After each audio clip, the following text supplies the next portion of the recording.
اعوذ باللہ من الشیطان الرجیم بسم اللہ الرحمن الرحیم الحمد للہ الذی لا یبلغ مدحتہ القائلون ولا يحصي نعماءه العادون ولا يعدي حقه المجتهدون الذي ليس لصفته حد محدود ولا نعت موجود ولا وقت معدود ولا أجل ممدود فطر الخلائق بقدرته ونشر الرياح برحمته والصلاة والسلام على الرسول المسدد المصطفى العمجد المحمود الأحمد سيدنا ومولانا ومولى الكونين جد الحسن والحسين وعاني أبا القاسم محمد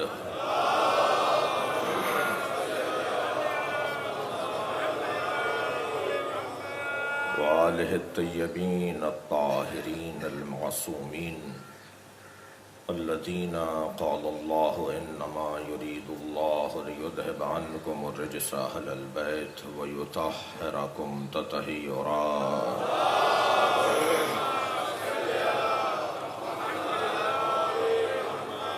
ولعنة الله على أعدائهم أجمعين من يوم عداوتهم إلى قيام يوم الدين أما بعد قال الحكيم في قرآن الكريم بسم الله الرحمن الرحيم اهدنا الصراط المستقيم صلوات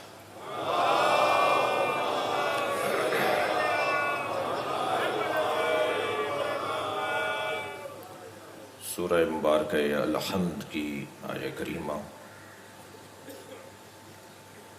جو اللہ کی حمد و ستائش کے بعد اللہ ہی نے دعا مانگنے کا سلیقہ سکھایا ہے۔ الحمد للہ رب العالمین، حمد ہے اور حمد بھی مکمل حمد، ہر جہت سے، ہر زاویے سے، ہر پہلو سے اس ہی کے لیے حمد، جس میں مدح بھی آ جاتی ہے، جس میں شکر بھی آ جاتا ہے، اور جس میں حمد بمعنی تام بھی آ جاتا ہے اور حمد بمعنی اخص بھی آ جاتا ہے۔ خاص نعمت پر حمد، خاص وقت پر حمد، خاص عنوان کے لیے حمد، یا مطلق اللہ کی حمد۔ اللہ کے علاوہ کوئی اس کا اہل نہیں ہے کہ جس کی حمد کی جائے۔ اگرچہ لغت میں اس کے معنی بڑے وسیع ہیں، مگر یہ ذات واحد ذات ہے کہ جس کے آگے مطلقاً جھکنا ایک عبد کے لیے لازم ہے۔ ایک غلام جو خریدا گیا ہو، آج کسی سے اور کل کسی کو بیچا جائے، وہ غلام، وہ عبد بھی اپنے مالک کی تعریف اور ستائش کرتا ہے، مگر یہ تعریف اور ستائش اس کی عارضی ہے، وقتی ہے، نقص اور عیوب پر مشتمل ہے، تبدیل ہونے والی ہے، بعض اوقات پشیمان کرتی ہے، ندامت آور ہے، لیکن ایک ایسی حمد کہ جہاں کہیں ندامت نہ ہو،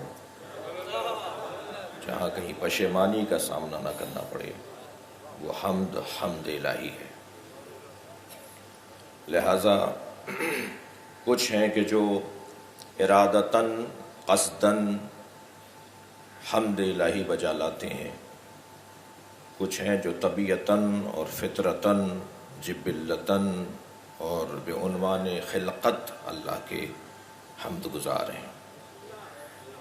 کوئی دنیا کا فرد، ذات، شے نہیں ملے گی جو اللہ کی حمد نہ کرتی ہو۔ کچھ ہیں جو ارادتاً کرتے ہیں اور کچھ ہیں جو غیر ارادی طور پہ کرتے ہیں۔ کمال ان لوگوں کے لیے ہے کہ جو اللہ کی حمد ارادتاً کرتے ہوں، قصداً جو اللہ کی حمد کرتے ہوں، اور شاید اسی کمال کی بنیاد پر جتنی بھی مخلوق غیر ارادی حمد کر رہی ہے، فطری حمد کر رہی ہے، طبیعتاً خلقت کے عنوان سے حمد الہی بجا لا رہی ہے، ان تمام مخلوقات کو اللہ نے اس کی خدمت میں رکھ دیا جو ارادتاً حمد کر رہی ہے۔ اب ذرہ بھی اللہ کی ہدایت کے مطابق، وہ ہدایت جس کو کہہ لیجئے فطری، ہدایت جو ہے تکوینی، جس پر آئندہ کی مجالس میں کچھ بات ہونی ہے کہ ہدایت کی اقسام ہیں، اس لیے کہ ہمیں اہدنا کے اوپر تھوڑی دیر ٹھہرنا ہے۔ اہدنا، اہدنی نہیں کہا اللہ نے، اہدنا کہا ہے۔ پھر ہدایت اللہ سے مانگی جا رہی ہے اس دعا کے اندر۔ تو وہ جو اللہ کے ہدایت یافتہ ہیں، اللہ نے جنہیں ہدایت دی ہے، کچھ ہیں کہ جو تکویناً ہدایت حاصل کرتے ہیں، کچھ ہیں جو تشریعاً ہدایت حاصل کرتے ہیں۔ ہمیں اللہ نے یہ اعزاز عطا کیا ہے کہ ہم تکویناً بھی اللہ کے ہدایت یافتہ ہیں اور تشریعاً بھی اللہ کے ہدایت یافتہ ہیں۔ یعنی اللہ نے ہمارے اعضائے بدن میں جو ترتیب رکھی ہے یہ تکوینی ہے، اور ان اعضائے بدن کا استعمال یہ تشریعی ہے۔ یہ دو آنکھیں یہ تکویناً ہیں، یہ دو ہاتھ تکویناً ہیں، یہ دو پیر تکوینی طور پر ہیں، میری مرضی سے نہیں رکھے گئے ہیں، مجھے بتا کے نہیں رکھے گئے ہیں، مجھ سے پوچھ کر میری دو آنکھیں نہیں رکھی گئی ہیں۔ یہ تکویناً ہے، جیسا اللہ نے پسند کیا، جیسا اللہ نے چاہا، جیسا اسے اچھا لگا، اور مجھے تو اس پر اعتماد کرنا چاہیے، اس لیے کہ اس نے مجھے بنانے کے بعد ہی تو اپنے آپ کو مبارکباد دی ہے۔ تبارک اللہ احسن الخالقین، مبارک ہو تو بہترین مخلوق کا بنانے والا ہو گیا۔ صلوات پڑھ لیں گے محمد و آل محمد۔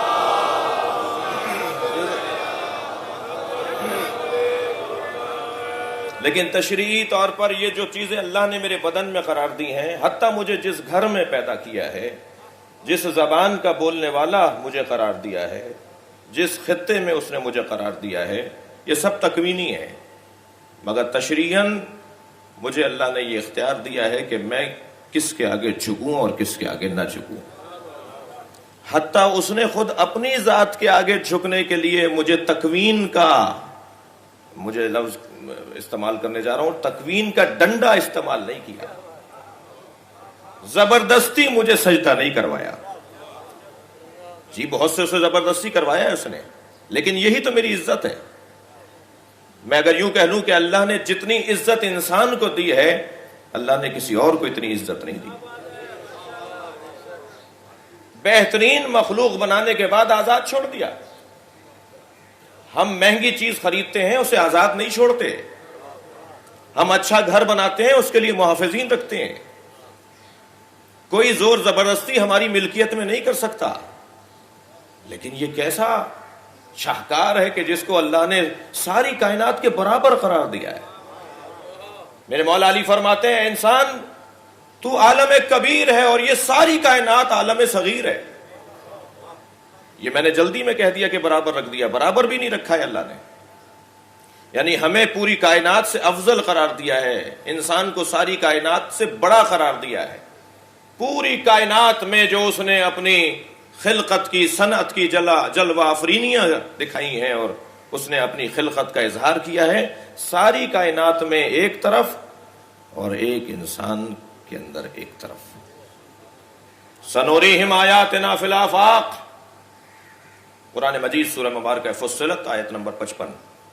سنوریہم آیاتنا فی الآفاق، بہت جلد دیکھو گے، بہت جلد دکھلائیں گے ہم تمہیں پوری کائنات کے اندر اپنی نشانیاں، وفی انفسہم، اور تمہارے اندر اپنی نشانیاں۔ یعنی اللہ نے اپنی نشانیوں کو تقسیم کیا ہے پوری کائنات میں اور اس 6 فٹ کے انسان میں۔ اس 6 فٹ کے بدن کے اندر ساری نشانیوں کو اس نے تقسیم کر دیا. وہاں ہواؤں کا نظام ہے تو یہاں بھی تنفس کا نظام ہے. وہاں اگر پہاڑوں کے ذریعے سے زمین کو ٹھہرایا ہوا ہے تو یہاں ہڈیوں کے ذریعے سے اس بدن کو کھڑا کیا ہوا. وہاں اگر فصل کا نظام ہے تو یہاں بالوں کے اگنے کا نظام ہے. یہ ایک 6 فٹ کے بدن پر کہیں زمین ہمیں بنجر نظر آتی ہے تو کہیں زمین ہمیں کاشت کے قابل نظر آتی ہے. یہ اتنے سے، اور پھر بعض اوقات تو ایک ایک وجب کے اوپر فرق نظر آ رہا ہوتا ہے. اس پوری کائنات میں اللہ نے اگر چاند اور سورج کا نظام رکھا ہے تو تمہارے اندر یہ 2 آنکھیں نہ ہوتی تو اس چاند کا کیا فائدہ تھا؟ اگر تمہارے بدن کے اندر یہ 2 آنکھیں نہ ہوتی اس سورج کا کیا فائدہ تھا؟ پروردگار عالم نے پوری کائنات میں جو نظام قرار دیا وہ اکیلے انسان کے اندر قرار دیا، اور اتنا قیمتی بنانے کے بعد اسے آزاد چھوڑا ہے. اس کو اس کی عقل پر چھوڑ دیا، اسے صاحب اختیار بنا دیا. بعض لوگ کہتے ہیں اللہ نے برابر مجبور اور مختار رکھا ہے. یہ بحث بڑی حسین ہے، یہ بحث فلسفے کی ہے، بحث علم کلام کی ہے. لیکن میں کہتا ہوں کہ جس چیز کو اس نے مجبوراً قرار دیا ہے اس کی حیثیت کم ہے، اور جسے مختار بنایا ہے اس کی حیثیت زیادہ ہے. یہ جس چیز کو اس نے مجبور رکھا ہے، یعنی مجبوراً جس چیز کو قرار دیا ہے میرا یہ بدن، اس کی حیثیت بہت کم ہے. یہ بدن اگر اس اختیار کے ساتھ نہ ہو تو یہ بدن کبھی شیطان کا بدن بن جاتا ہے، کبھی حیوان کا بدن بن جاتا ہے، یہ کبھی جانوروں سے پست ہو جاتا ہے، کبھی یہ پتھروں جیسا ہو جاتا ہے. یہ بدن تو اس قابل ہی نہیں رہتا کہ یہ یہاں بیٹھے یا یہ وہاں بیٹھے. اس بدن کی تو کوئی حیثیت ہی باقی نہیں رہتی جب تک کہ اس بدن کے اندر وہ طاقت نہ آ جائے جس طاقت کو اختیار کی اور عقل کی طاقت کہا جاتا ہے. اور اتنا کچھ بنانے کے بعد، اتنا کچھ دینے کے بعد اس نے ہمیں آزاد چھوڑ دیا. اور کیا کہا؟ انا ہدیناہ السبیل، میرا کام تھا تمہیں رستہ دکھانا، میں تمہیں زبردستی رستے پہ ڈالنے کا ارادہ نہیں رکھتا. پھر تمہاری فضیلت کیا ہوتی؟ وہ جو شیطان نے، معاف کیجیے گا، وہ جو شیطان نے سجدہ نہیں کیا تھا حضرت آدم کو، اور فرشتوں نے یہ کہا تھا کہ یہ خون بہائے گا، یہ فساد کرے گا، یہ فساد کرے گا، یہ خون بہائے گا.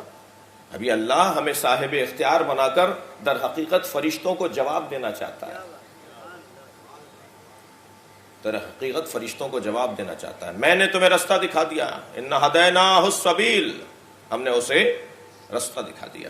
اما شاکرا و اما کفورا، یہ اب اس کے اختیار میں ہے کہ اس رستے پر چل کے شکران نعمت کرے یا اس رستے کو چھوڑ کے کفران نعمت کرے. عزیزان گرامی، احسان ہے ذات کردگار کا ہمارے اوپر. اس نے ہماری ہدایت کے لیے اہتمام کیے ہیں، اس نے ہماری ہدایت کے لیے انتظام کیا ہے. مجلسی مزاج لوگ روال بحث کو محسوس کر سکتے ہیں. خاندانی عزادار جانتے ہیں کہ خطیب جب کسی موضوع کو لے کے چلتا ہے تو اس کی ترتیب ہوتی ہے، اس کے مقدمات ہوتے ہیں، پھر ذیل مقدمہ ہوتا ہے، پھر نتیجہ ہوتا ہے. یہ عشرہ ہے، ایک دن کی مجلس نہیں ہے.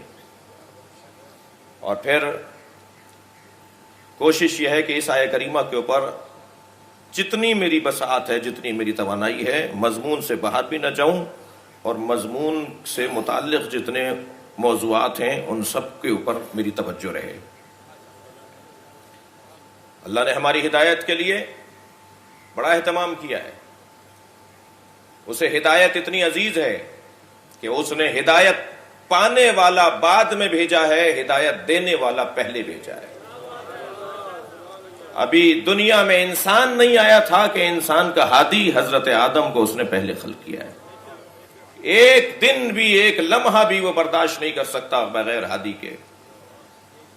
بغیر ہادی کے ایک دن اللہ کو گوارا نہیں ہے. تو پھر مجھے یہی کہنے دیجئے کہ جب اللہ ایک دن بھی بغیر ہادی کے نہیں دیکھنا چاہتا تو یہ کیسے ممکن ہے کہ نبی دنیا سے جا رہے ہوں اور ہادی کا انتظام نہ کر رہے ہوں؟ صلوات پڑھیں گے محمد و آل محمد.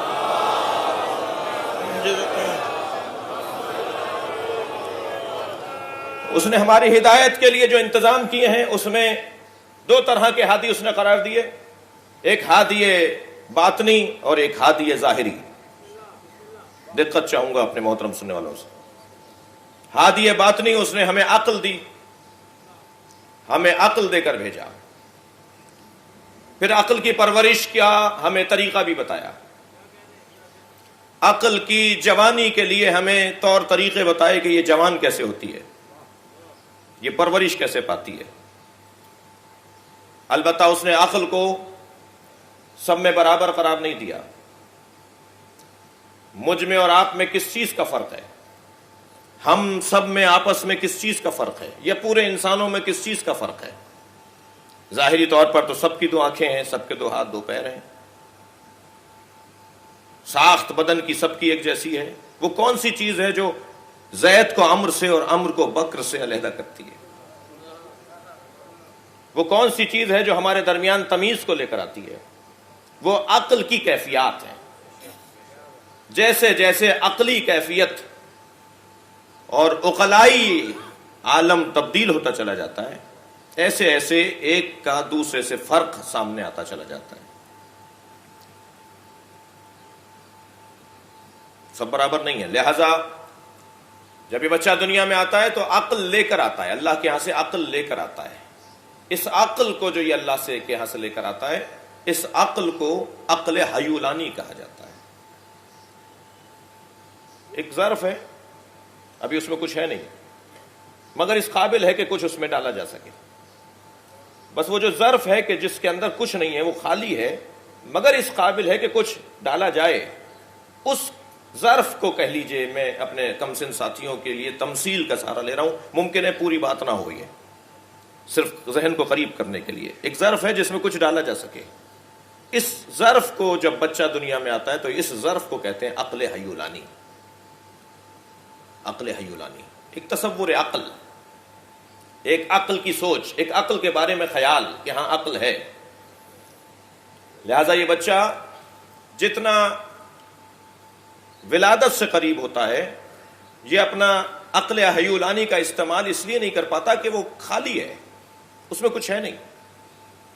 اور جس رویے کے ذریعے یہ اپنی سمجھداری کا اظہار کر رہا ہوتا ہے، وہ اس کی عقل کی بنیاد پر نہیں ہوتا، بلکہ وہ اس کی فطرت کی بنیاد پہ ہوتا ہے. وہ اگر بھوک کی کیفیت میں ماں کی طرف لپکتا ہے تو اس لیے نہیں کہ عقل مند ہے، یہ تو جانور کا بچہ بھی کرتا ہے. اگر سردی اور گرمی میں ٹھٹرتا ہے، گرمی میں اگر اس کے بدن سے رطوبت نکلتی ہے اور وہ بے چین ہوتا ہے، تو یہ کوئی اپنی عقل کا اظہار نہیں کر رہا، وہ اپنی فطرت کا اظہار کر رہا ہے. عزیزان گرامی، لیکن یہ رنگوں کے ذریعے سے اور شکلوں کے ذریعے سے اور آوازوں کے ذریعے سے اب اس کی عقل کا جو مظروف تھا، جو معاف کیجیے گا ظرف تھا، اس میں یہ شکلیں، یہ رنگ، یہ آوازیں جڑ جڑ کر کام کرنا شروع کرتی ہیں. لہذا جتنا یہ کم سن ہوتا ہے، اتنا اسے رنگوں سے زیادہ پیار ہوتا ہے. یہ قریب رہ جانے والی شکلوں کو زیادہ ذہن میں بٹھا لیتا ہے. یہ گودیوں کو پہچانتا ہے، یہ گودیوں کی گرمیوں کو پہچانتا ہے. حد ہے کہ یہ بچہ، یہ کم سن بچہ کسی گودی میں اگر خیانت ہو رہی ہوتی ہے تو اس سے نفرت بھی کرنے لگتا ہے. صلوات پڑھ لیں گے ذرا محمد و آل محمد.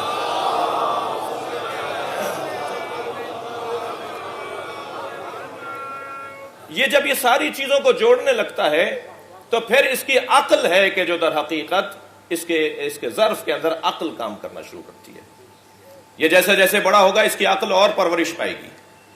لہذا لازم ہے کہ کم سنی ہی میں اپنے بچے کو ایسے لوگوں کے ساتھ وابستہ کیجئے جن کی عقلیں بہتر ہیں. ممکن ہے میں کسی کا نام لوں تو کہیں اختلاف رائے سامنے آ جائے، مگر ایک مثال ایسی دوں گا کہ جس سے کسی کو اختلاف رائے نہیں ہوگا، اور مثال یہ ہے کہ اپنے ان کم سن بچوں کو مجلس میں ضرور لایا کریں. جب اس فرش عزا پر یہ بچہ آئے گا اور ماں کی گود میں یہ بچہ آ کے مجلس میں بیٹھے گا اور باپ کی انگلی پکڑ کے آ کے فرش عزا پر بیٹھے گا، تو اس کی عقل اب عقل حیولانی سے تبدیل ہو کر عقل بالفعل میں تبدیل ہو جائے گی، جو عقل کی دوسری قسم ہے. صلوات پڑھیں گے محمد و آل محمد.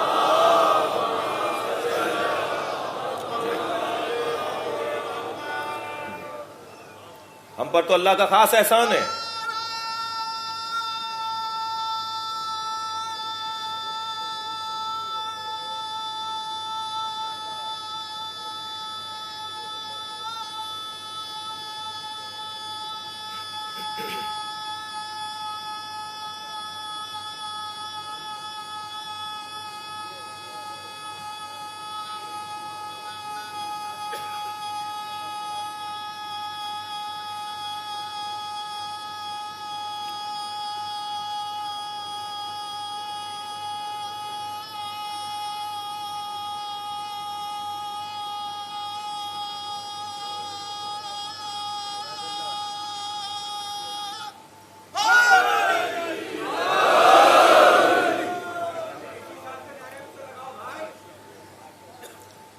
کی کمی میرے پاس ہے مگر ان کی عقیدتوں میں کمی نہیں ہے.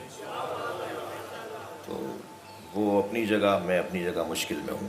ایک صلوات پڑھیں ذرا محمد.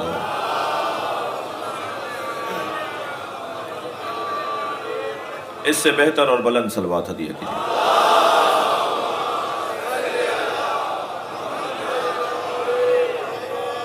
اس سے بہتر صلوات.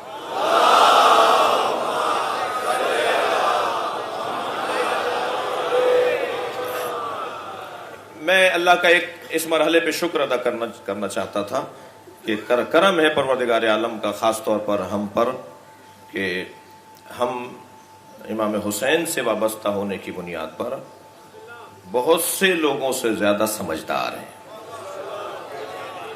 بھائی اس سے زیادہ دقیق جملہ نہیں ہو سکتا تھا. ہمارا جو دشمن رہا ہے نا اس خطے کے اندر، اس نے بہت چاہا کہ ہم سے امام حسین کا ذکر چھنوائے، چھڑوائے، چھینے، مگر ناکام رہا. خاص طور پر سندھ میں تو اس کا پیسہ ضائع گیا.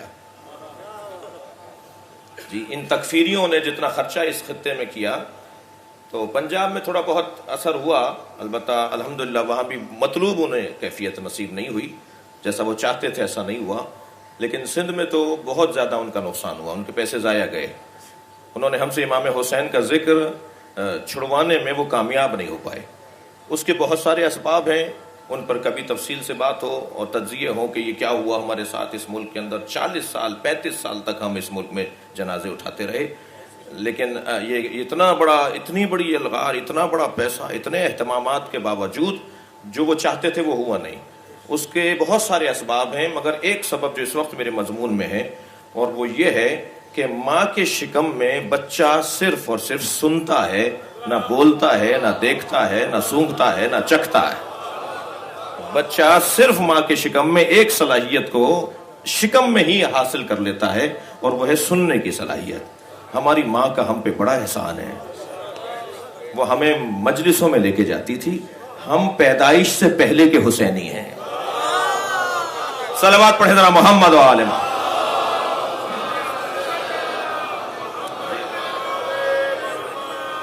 اس نام سے آشنائی ہماری پرانی ہے، جس کا ایک نتیجہ یہ ہے، جو ایک سبب ہے کہ ہم سے امام حسین کا ذکر چھڑوایا نہیں جا سکا.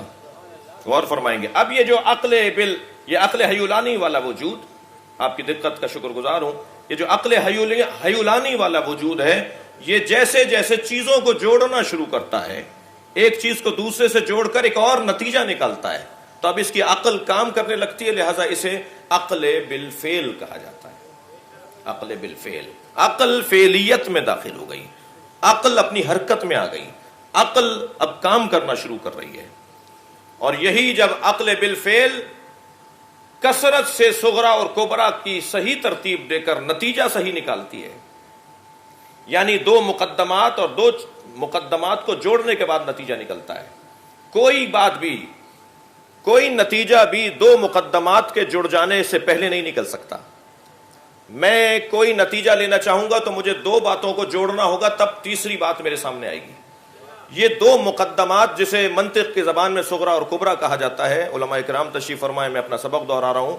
یہ صغرا اور کبرا کے پلس کرنے کے بعد، جوڑنے کے بعد جو نتیجہ نکلتا ہے وہ ہے عقل کا فیصلہ. اب اگر یہ مسلسل صغرا و کبرا صحیح جڑتی چلی جائیں، مسلسل صحیح مقدمات آپس میں جڑتے چلے جائیں، کثرت ہو جائے، کثرت صاد سے بھی اور سین سے بھی، یعنی کثرت زیادتی کی وجہ سے بھی ہو اور مسلسل مشق کرنے کے ساتھ بھی ہو، اگر یہ صغرا اور کبرا کا مسلسل جڑنا صحیح ثابت ہوتا چلا جائے تو اب یہ عقل بالفعل عقل بالملکہ میں تبدیل ہو جاتی ہے. یعنی یہ اگر سوتا ہوا بھی جھنجھوڑ کر اٹھایا جائے تو جو رائے دے گا وہ صحیح رائے دے گا، اس لیے کہ اتنی مشق اس نے کر لی ہے صحیح فیصلوں کی. تو اب یہ عقل بالملکہ کہلائے گا، یعنی اس کو اتنا ملکہ حاصل ہو گیا کہ یہ سوتے ہوئے بھی اگر بات کرے گا تو صحیح بات کرے گا. یہ عقل بالملکہ ہے. اور عقل بالملکہ والے لوگ، اب یہ بات آئی ہے تو اسے ذرا قبول فرمائیے، اسے مکمل کرنے دیجیے. عقل بالملکہ والے لوگ ہوتے ہیں جو نابغہ روزگار ہوتے ہیں، جو ذہین لوگ کہلاتے ہیں، جو اداروں کی سرپرستی کرنے کا حق رکھتے ہیں، جو قوموں کو چلانے کا حق رکھتے ہیں، جو سربراہی کرنے کا حق رکھتے ہیں، جو سرپرستی کرنے کا حق رکھتے ہیں، جن کی رائے زیادہ تر صحیح ہوتی ہے اور درست ہوتی ہے، یہ عقل بالملکہ والی صلاحیت رکھنے والے عاقل ہوتے ہیں۔ لیکن عزیزان گرامی، اس کے بعد بھی ایک عقل کا درجہ ہے، اور وہ ہے عقل بالمستفاد۔ یہ وہ عقل ہے کہ جو ہمیں ملتی ہے تو صرف 14 ہستیوں میں ملتی ہے۔ یہ عقل ہے جی جی یہ عقل بالمستفاد، یہ جو استفادہ کرنے والی عقل۔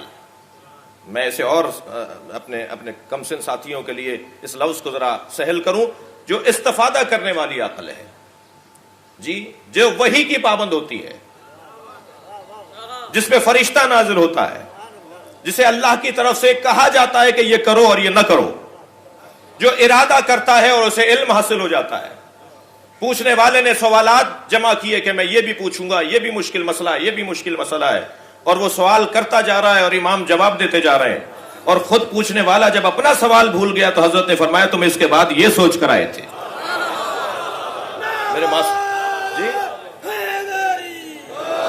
یہ میرے معصوم امام کو کہاں سے معلوم ہوا کہ تم اس کے بعد یہ سوچ کر آئے تھے؟ جی، گہوارے میں سو رہے ہیں میرے مولا امام موسیٰ کاظم علیہ السلام۔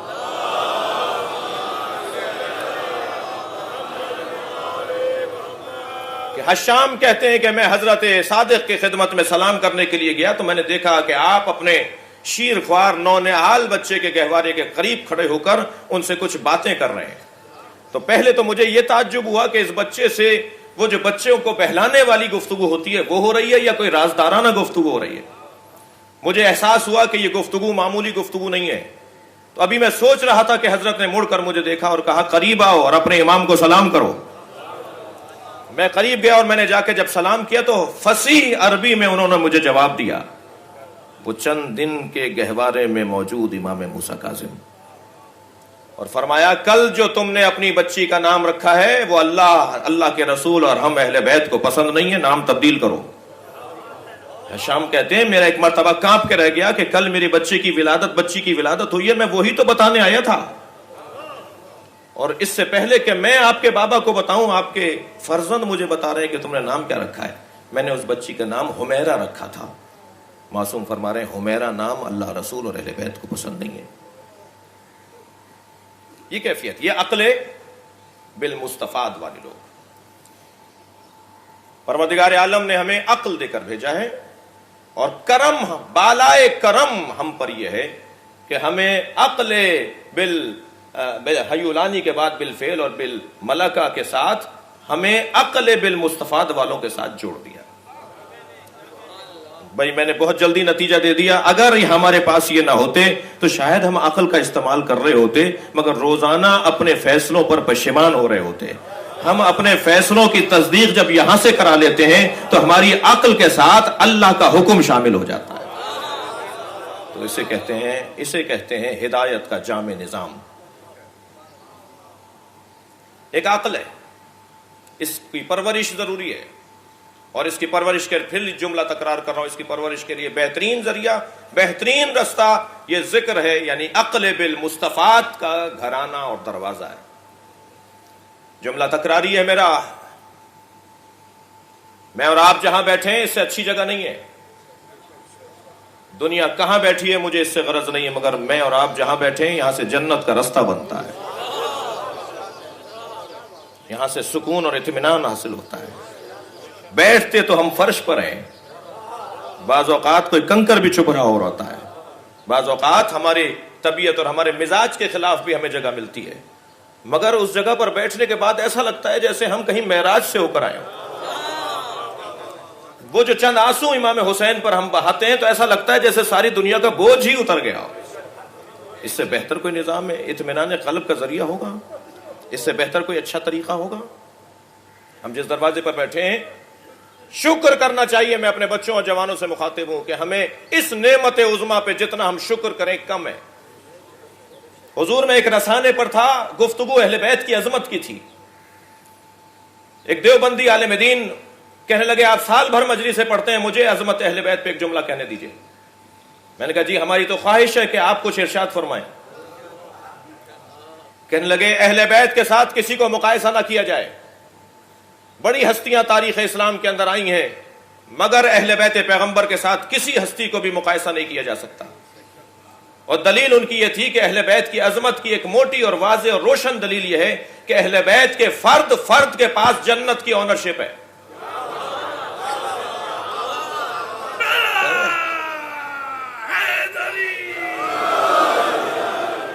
جنت کے اہل بیت کے فرد فرد کے پاس، یہاں کا چھوٹا بچہ بھی کہتا ہے جنت دلواؤں گا، یہاں کی خواتین بھی کہتی ہیں ہم جنت کی ضمانت لیتے ہیں، یہاں کے مرد بھی کہتے ہیں ہم جنت کی ضمانت لیتے ہیں۔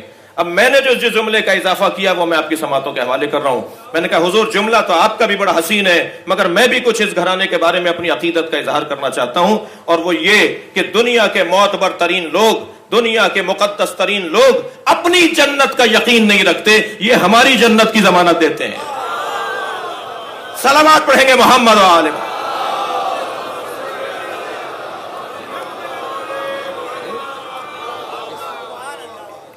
اس انداز سے اس گھرانے کو آپ دیکھا جائے، اللہ نے کرم کیا ہے۔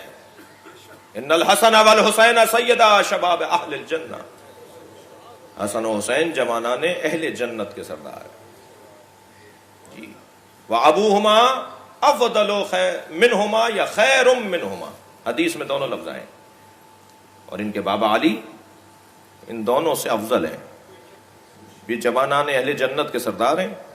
جنت میں جائیں گے ہی جوان، بزرگ بھی جوان کر کے بھیجے جائیں گے جی، اور جوانان جنت کے سردار، اور ان کے بابا علی ان سے افضل، ان کے بابا علی ان سے افضل، ان کے بابا علی ان سے افضل ہیں۔ کیسے؟ جب تک علی لکھ کر نہیں دیں گے کوئی جنت میں نہیں جائے گا جی۔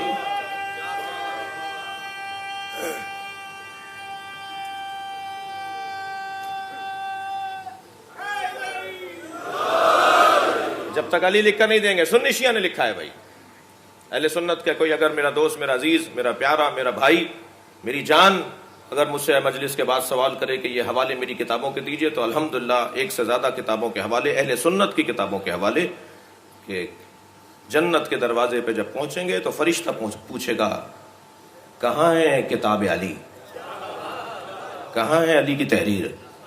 تو علی کی تحریر دیکھی جائے گی اور پھر جنت میں جانے دیا جائے گا۔ لا يدخل الجنہ الا بجواز علی، کوئی جنت میں داخل ہی نہیں ہوگا جب تک کہ علی کی لکھی ہوئی تحریر نہیں ہوگی۔ اور جنت کے دروازے پر بھی لا الہ الا اللہ محمد الرسول اللہ علی ولی اللہ لکھا ہوا ہے۔ کتاب کا نام نوٹ کریں میرے بچے، اہل سنت کی حدیث کی کتاب ہے فرائض السمتین، علامہ الجوینی کی کتاب۔ وہ لکھتے ہیں کہ جنت کے 8 دروازے، اور 8 دروازوں پر لکھا ہے لا الہ الا اللہ محمد الرسول اللہ علی ولی اللہ۔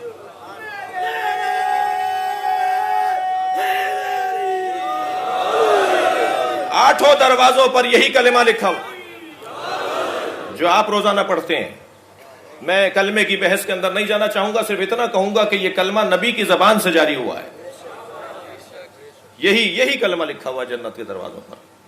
اور جب جنت کے دروازے پر مومن پہنچے گا تو اللہ اکبر، جنت کے دروازے پر ایک آواز آ رہی ہوگی، اور وہ آواز ہوگی یا علی یا علی یا علی یا علی۔ یہ بھی حدیث سنتے جائیے، ان لباب الجنہ حلقۃ من یاقوتۃ حمراء، جنت کے دروازے پہ سرخ رنگ کے یاقوت کی کنڈی لٹکی ہوئی ہے۔ اذا دقت الحلقہ تنت وقالت یا علی یا علی یا علی یا علی، وہ جب در جنت کی زنجیر بجنے لگتی ہے تو آواز آتی ہے یا علی یا علی یا علی۔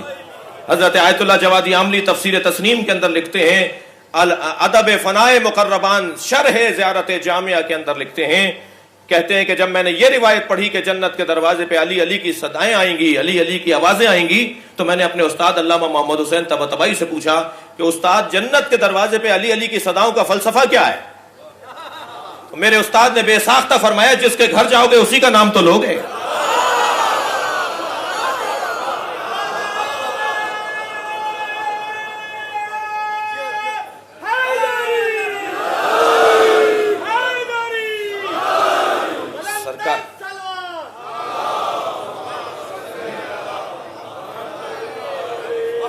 سرکار نے ارشاد فرمایا ابوہما افضل منہما، حسن حسین جوانان اہل جنت کے سردار ہیں۔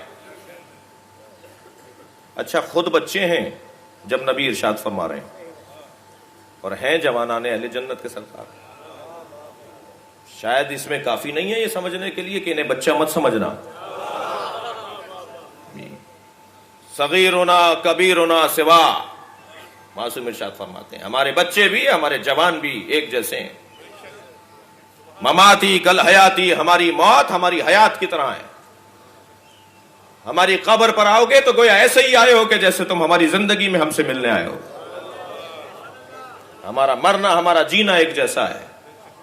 ہم واقعہ وفات پیغمبر کے بھی قائل ہیں اور حیات نبوی کے بھی قائل ہیں۔ عزیزان گرامی، عقل کی بالیدگی، عقل کی بڑھوتی، عقل کی پرورش جب ہی ممکن ہوگی کہ جب میں اس عقل کے ساتھ کہ جو عقل کبھی خطا کر سکتی ہے، اس عقل کے ساتھ اس عقل کی رہنمائی کو لے لوں کہ جو خطا نہیں کرتی۔ یعنی میں عقل بالملکہ کے ساتھ عقل بالمستفاد والوں کے ساتھ جڑ جاؤں تو میرا مسلسل ایک لمحہ بھی اور 1% بھی اگر کہیں عقل کی خطا کا گمان اور امکان ہو تو پھر بہتر نہیں ہے کہ میں ان لوگوں کے ساتھ اپنی عقل کے فیصلوں کو جوڑ لوں کہ جو عقل بالمستفاد والے لوگ ہیں، جن کے ہاں کبھی عقل خطا نہیں کرتی، اور میرے کاموں میں ان کے امور اور میرے فیصلوں میں ان کی رہنمائی جب شامل ہو جائے تو پھر ایک اطمینان حاصل ہوتا ہے، جس اطمینان کا کبھی نام اتباع دیا جاتا ہے، کبھی اطاعت دیا جاتا ہے۔ میں اطاعت گزار خانوادہ پیغمبر ہوں، میں اتباع کنندہ ہوں اس گھرانے کا، تو میری عقل مضبوط ہو جاتی ہے اور میں اپنے امور کو ان کے حوالے کر دیتا ہوں۔ عزیزو، یہ ہماری ہدایت اور ہماری رہنمائی کے لیے ایک عقل بالمستفاد، جو ہادی باطنی ہے اور ہادی ظاہری خود معصوم کی ہدایت کے تسلسل اور اس کے عنوان میں پروردگار عالم نے آسمانی پیغامات کو مدون اور مکتوب صورت میں بھی ہمیں عطا کیا ہے۔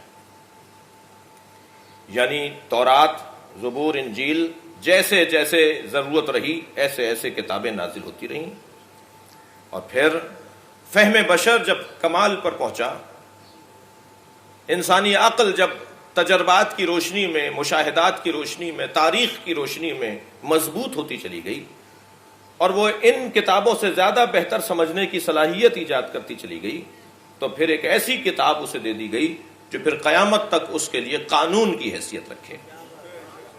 تو اب ہادی ظاہری یعنی نبی، رسول، امام کے ساتھ اللہ نے ایک ہادی اور بھی رکھا ہے کہ جسے قرآن مجید کہا جاتا ہے، اور یہ قرآن گویا وہ بولتے ہوئے قرآنوں کے ساتھ اس خاموش قرآن کو جب رکھا جائے تو ہمیں ان کی آیات ایسے لگتی ہیں کہ جیسے ان پہ عمل ہو تو علی بنتا ہے، اس پر عمل ہو تو امام حسن بنتے ہیں، اس پر عمل ہو تو امام حسین بنتے ہیں۔ یعنی ایک اللہ کی جانب سے خاموش ہادی ہے، ایک اللہ کی جانب سے بولتا ہوا ہادی ہے، جس کو آپ اپنی زبان میں کہتے ہیں تھیوری اور پریکٹیکل۔ ایک نظریہ ہے، ایک نظریے پہ عمل ہے، ایک تصورات، عقائد، نظریات، اصول، قانون ہے، اور ایک اس پر عمل کرتے ہوئے دکھائی دینے والے لوگ ہیں۔ عزیزان گرامی، آج کے جدید دور تعلیم کے اندر بھی بچوں کو مشاہدے کے ذریعے سے پڑھایا جا رہا ہے۔ وہ تصویریں ان کے سامنے رکھ دی جاتی ہیں کہ جنہیں وہ دیکھتے ہیں اور ان کی ترتیب اور عدم ترتیب کی بنیاد پر اپنے علم کو بڑھاتے ہیں۔ اللہ نے یہ کام از اول قرار دیا ہے، یعنی قرآن کے ساتھ اہل بیت کو رکھا ہے۔ تم نظریے کو دیکھو اور اس نظریے کے مطابق ان تصویروں کو جوڑتے چلے جاؤ، اور جب اس نظریے کے ساتھ ان تصویروں کو جوڑو گے تو تمہیں مکمل ہدایت کا نظام ملے گا۔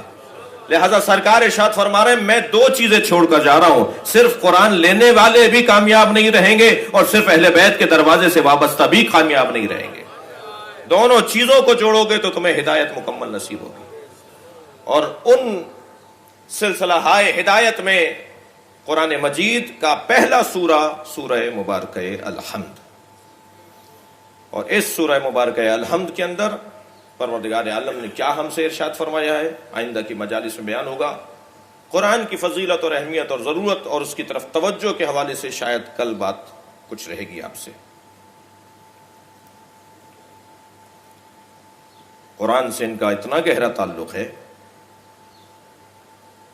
قرآن سے اس گھرانے کا اتنا پیار ہے کہ جب انہیں نظر آتا ہے کہ اب گلے پہ خنجر چلے گا، اب انہیں مار دیا جائے گا، جب انہیں اپنی گویا شہادت نظر آ رہی ہوتی ہے، تو وہ دنیا کا دستور ہے کہ پوچھا جاتا ہے کہ آخری خواہش کیا ہے، اب آپ کیا چاہتے ہیں، اب کیا مانگنا چاہتے ہیں، کیا کہنا چاہتے ہیں۔ تو اس گھرانے کا قرآن کے ساتھ اتنا گہرا تعلق ہے کہ یہ آخری وقت میں اگر کہتے ہیں تو کہتے ہیں ہمیں نماز پڑھنے دو۔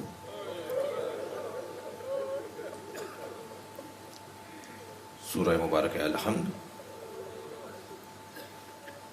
2 رکعت نماز۔ یہ قصہ صرف معصومین کا نہیں ہے، بلکہ وہ چھوٹے چھوٹے 2 بچے جن میں ایک کا نام محمد ہے، ایک کا نام ابراہیم ہے،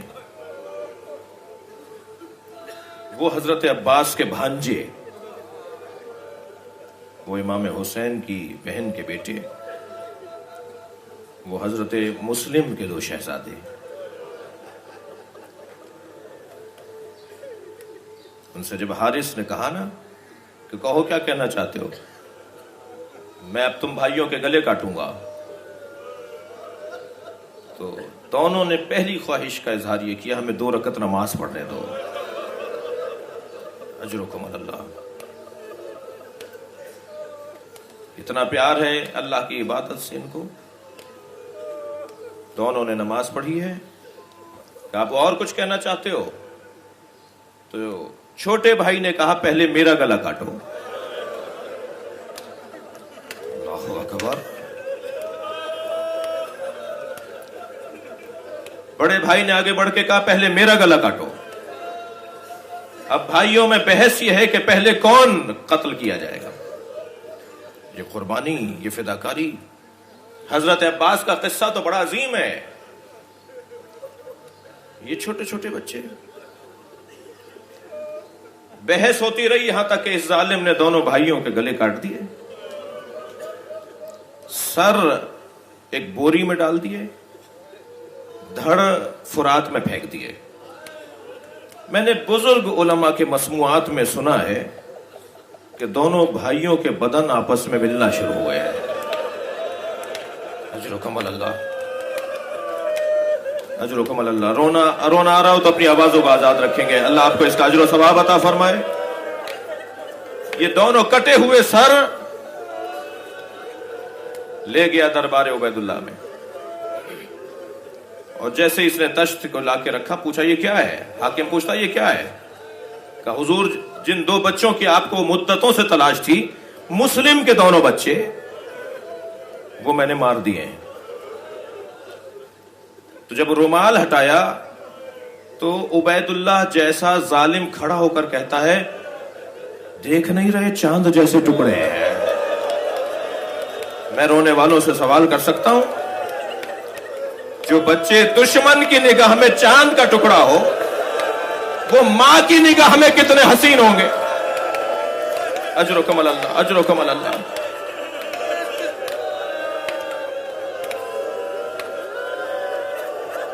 خدا کسی غم میں نہ رلائے سوائے غم اہل بیت میں، ہمیں رونے اور رلانے والوں میں قرار دے۔ کوفے میں حضرت مسلم کو شہید کر دیا گیا، دارالامارہ سے آپ کے لاشے کو دارالامارہ سے نیچے پھینک دیا گیا۔ اللہ اکبر۔ جب وہاں سے مسلم کی صدا بلند ہوئی نا، السلام علیکہ یا ابا عبداللہ، ادھر امام حسین نے کہا علیکہ السلام یا اخی مسلم۔ حضرت عباس قریب آ گئے، مولا کیا میرا بھائی آ گیا؟ اجرکم اللہ، اجرکم اللہ۔ فرمایا نہیں عباس، میرے بھائی مسلم کو کوفہ میں غربت میں مارا جا رہا ہے، کوئی مسلم کی حمایت کرنے والا نہیں ہے۔ کہ ایک مرتبہ حضرت عباس نے فرمایا مولا یہ سلام کا جواب اور سلام آپ کی خدمت میں پہنچا، مجھے بھی پہنچائیے، میں اپنی بھائی کی مدد کے لیے کوفہ پہنچوں۔ اللہ اکبر۔ علامہ ذیشان صاحب سے میں نے یہ جملہ سنا، ایک مرتبہ میرے مولا حسین نے فرمایا ذرا عباس اس جانب نگاہ کرو۔ اب جو جناب عباس نے دیکھا، کیا دیکھا؟ دارالعمارہ سے لاشا پھینکا جا رہا ہے۔ فرمایا مولا میرا بھائی اکیلا ہے، کہا ذرا دارالعمارہ کے نیچے دیکھو۔ اب جو دارالعمارہ کے نیچے دیکھا، کیا دیکھا؟ کالے برقعے میں ایک بی بی ہے جو اپنے ہاتھ پھیلائے کھڑی ہے۔ میں رونے والوں سے سوال کر سکتا ہوں، یہ دکھیا ماں فاطمہ زہرا کہاں کہاں جاتی ہے رونے کے لیے؟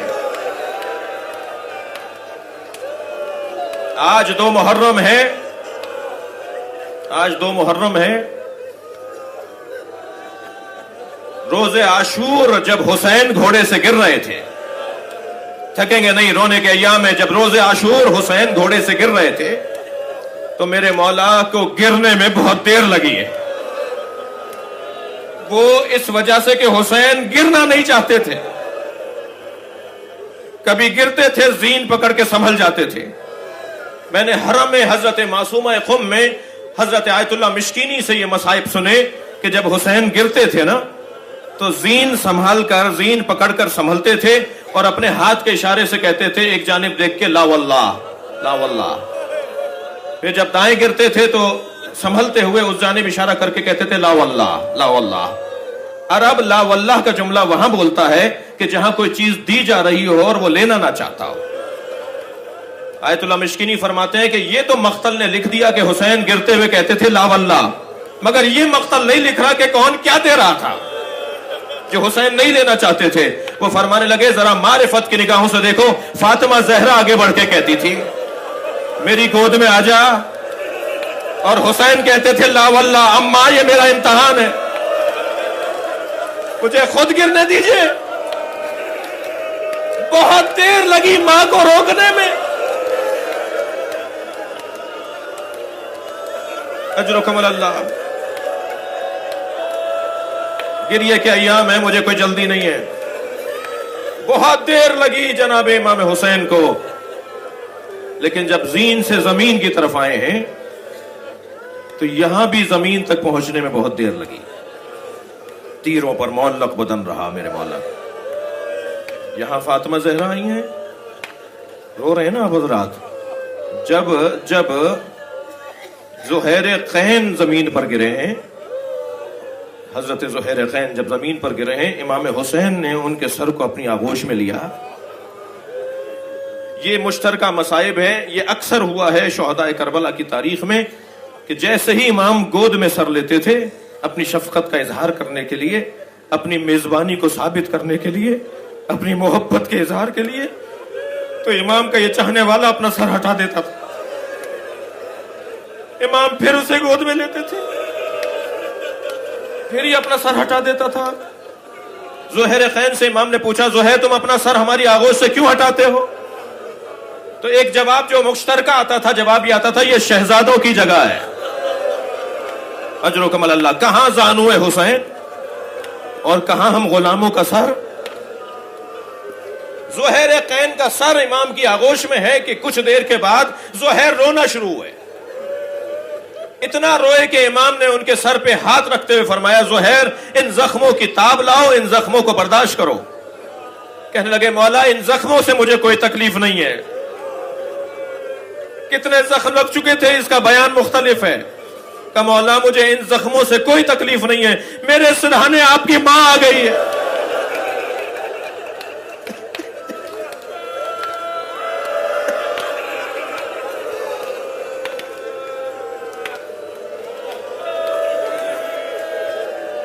اجرکم اللہ۔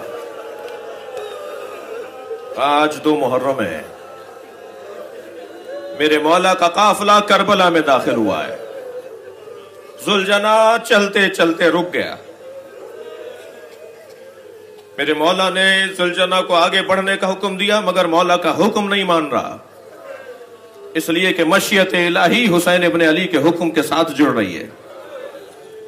میرے مولا کو احساس ہوا کہ یہاں کوئی مشیت پروردگار ہے۔ کہا عباس ذرا قریب کی آبادی کے لوگوں سے پوچھو اس زمین کا نام کیا ہے۔ میرے مولا گئے ہیں، کچھ لوگ دیکھ کر جمع ہونا شروع ہوئے، کچھ ضعیف تھے، کچھ معمر تھے، کچھ جوان تھے، کچھ بچے تھے۔ امام نے نام پوچھنا شروع کیا، مختلف نام بتائے گئے، ماریا ہے، غازریہ ہے، نینوا ہے۔ سارے نام سن سن کر امام کو تشفی نہیں ہو رہی کہ ایک ضعیف عصا تھامے ہوئے کچھ قدم آگے آیا اور کہنے لگا حسین ہادا کربو بلا۔ امام نے فوراً اپنے ہاتھوں کو بلند کیا، فرمایا آؤدو من کربن و بلا۔ عباس یہی جگہ ہے جس کی ہمیں تلاش تھی، سواریاں رکواؤ، سامان اترواؤ، پتہ کرو، معلوم کرو یہ زمین کس کی ملکیت ہے۔ میرے مولا نے ہزاروں درہم و دینار دے کے زمین خریدی، اور پھر اس کے بعد جب حضرت عباس نے خیمے نصب کروا دیے تو خیمے ترائی پر نصب کروائے، اس لیے کہ زمین ہماری ہے۔ نہر کے کنارے خیمے لگائے گئے ہیں، اور ایک مرتبہ تمام خیموں کو نصب کر دینے کے بعد مولا حسین کو آ کر گزارش سنائی، مولا ہم سب قیام پذیر ہو چکے۔ رات کی تاریکی بڑھی، شام آئی، رات آئی۔ رات کی تاریکی میں جناب زینب فرماتی ہیں کہ میں نے دیکھا میرا بھائی حسین اپنے خیمے سے نکلا ہے۔ حسین کے ہاتھ میں مسلح ہے اور صحرا اور بیابان کی طرف جا رہے ہیں۔ جناب زینب کا یہ عمل مقرر ہوا ہے کہ امام حسین جب کبھی تنہائی کی کیفیت میں ہوتے تھے تو زینب کہیں قریب بیٹھی ہوتی تھی، پیچھے پیچھے چلی ہیں اپنے بھائی کے۔ کیا دیکھا؟ ایک جگہ 2 رکعت نماز پڑھی، مناجات ادا کی، پھر اٹھے اس جگہ سے، پھر تو کچھ فاصلے پہ جا کے 2 رکعت نماز پڑھی، پھر وہاں سے اٹھے، کچھ فاصلے پہ جا کے 2 رکعت نماز پڑھی۔ امام مختلف جگہوں پر نمازیں پڑھ رہے ہیں، اور پھر ایک ایسی جگہ ہے جہاں نشیب ہے، اجر کمل اللہ، کربلا کی زمین ایک ایسی جگہ جہاں نشیب ہے، وہاں امام حسین بیٹھ کر مناجات پڑھنے لگے۔ اور جب مناجات میں میرے مولا نے اپنی موت، اپنی شہادت، اپنا اس دنیا سے جانا، اس دنیا کی بے وفائی، اس دنیا کے ختم ہو جانے کے جملے اللہ سے کہے تو جناب زینب کی آنکھوں میں آنسو آنا شروع ہو گئے۔ یہاں حسین ابن علی نے اپنی مناجات مکمل کی، وہاں برابر میں بیٹھی ہوئی بہن نے کہا بھیا یہ نمازیں کیسی ہیں، بھیا یہ مناجات کا مطلب کیا ہے، بھیا ایک سے زیادہ مقامات پر آپ کی یہ دعاؤں کا اور آپ کی یہ عبادت کا فلسفہ کیا ہے۔ کھڑے ہو گئے، فرمانے لگے زینب وہ 2 رکعت نماز جہاں میں نے پڑھی وہاں میرا علی اکبر گرے گا، اجرکم اللہ۔ اے زینب وہ 2 رکعت نماز، وہ جگہ جہاں میں نے 2 رکعت نماز پڑھی وہاں میرا قاسم پامال کیا جائے گا۔ اللہ اکبر۔ فرمایا اس جگہ کو بہت غور سے دیکھ لو، یہی وہ نشیب کربلا ہے جہاں میں گھوڑے سے گرایا جاؤں گا، میرے گلے پہ خنجر چلے گا۔ عزادارو 2 محرم کو امام حسین نے کربلا بسا لی، 4 محرم کو شمر کا لشکر آیا، 1000 سواروں کے ساتھ یہ کربلا میں داخل ہوا۔ پہلا اعتراض اسے یہ ہوا کہ حسین کے خیمے نہر کے کنارے سے ہٹائے جائیں۔ لشکر لے کر خیمے اکھاڑنے اور اتارنے کے لیے آگے بڑھا۔ جیسے ہی شمر کا لشکر آگے بڑھ رہا تھا، حضرت عباس کا جلال بڑھ رہا تھا۔ مجلس کو مکمل کر رہا ہوں۔ قریب آتے ہوئے لشکر کو دیکھا، تلوار نکالی، ایک خط کھینچ دیا زمین کربلا پر، اور آواز دے کر کہا کسی میں دم ہے تو اس خط کو پھاند کر دکھائے۔ لشکر بڑھ رہا ہے اور اکیلا لشکر، اب حسین کا اکیلا لشکر کھڑا ہے کہ لشکر کے قریب آتے ہوئے امام حسین نے دیکھا تو جناب زینب کے خیمے میں چلے گئے۔ میرے مولا حسین جناب زینب کے خیمے میں چلے گئے۔ جناب فضا جناب زینب کے خیمے سے باہر آئیں، حضرت عباس کے قریب آ کے کھڑی ہوں اور کہا آپ کو چھوٹی شہزادی زینب بلا رہی ہیں۔ میرے مولا عباس نے فرمایا بی بی کو میرا سلام کہیے اور چند لمحوں میں خوشخبری کے ساتھ آ رہا ہوں، میں کربلا کا قصہ آج تمام کر رہا ہوں، میں دشمن کو بتانا چاہتا ہوں کہ کس کا بیٹا ہوں، میں عباس اپنے جوہر شجاعت دکھانا چاہتا ہوں، چند لمحوں میں خوشخبری کے ساتھ حاضر ہو رہا ہوں۔ سنیں گے عزادارو، دوسری مرتبہ جب جناب فضا آئی ہیں تو انہوں نے جملہ کہا، زینب کہتی ہیں تم آتے ہو یا میں آ جاؤں؟ بس یہ جملہ سننا تھا، تلوار کو نیام میں رکھا، خیمے کی طرف رخ کیا۔ جب خیمے میں داخل ہوئے کیا دیکھا؟ حسین زینب کے برابر کھڑے۔ کہا مولا خیمے ہٹا دو، عباس نہر کے کنارے سے خیمے ہٹا دو۔ الا لعنت اللہ علی قوم الظالمین فسیعلم الذین ظلموا ای منقلب ینقلبون۔ یا اللہ ان آوازوں پر رحمت نازل فرما، رونے والوں کی توفیقات میں اضافہ فرما، حاضرین کے رزق میں عزت میں اضافہ فرما، عزاداروں کا تحفظ عطا فرما، ہم سب کی عاقبت بخیر فرما، امام زمانہ کی ظہور میں تعجیل فرما۔ ربنا آتنا فی الدنیا حسنۃ وفی الآخرۃ حسنۃ وقنا عذاب النار۔ الہی و سیدی و مولائی اغفر لأولیائک